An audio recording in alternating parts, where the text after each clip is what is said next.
কাউকে বাধ্য করতে চাইলে তার চেহারার দিকে তাকিয়ে কোরআনুল কারীমের একটি আয়াত আপনি পাঠ করুন, সে আপনার জন্য দেওয়ানা হয়ে যাবে, পাগল হয়ে যাবে, আপনার জন্য পাগল হয়ে যাবে, দেওয়ানা হয়ে যাবে। আপনি যদি আপনার স্বামীকে বাধ্য করতে চান বা স্ত্রীকে বাধ্য করতে চান, তাহলে আপনি আপনার স্ত্রীর দিকে তাকিয়ে অবশ্যই উজু করে নেবেন। আগে 3 বার দুরূদ শরীফ পাঠ করবেন, আল্লাহুম্মা সাল্লি আলা মুহাম্মাদ ওয়া আলা আলি মুহাম্মাদ কামা সাল্লাইতা আলা ইব্রাহিম ওয়া আলা আলি ইব্রাহিম ইন্নাকা হামিদুম মাজিদ।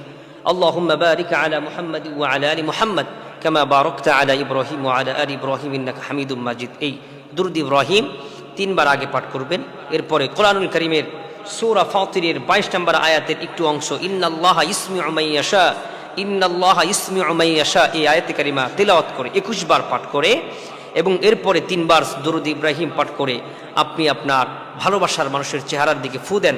আপনি দূর থেকে ফু দিলেও সে আপনার জন্য পাগল হয়ে যাবে। আপনি 7 দিনে আমলটি কন্টিনিউ করতে থাকেন, সে আপনার জন্য দেওয়ানা হয়ে যাবে।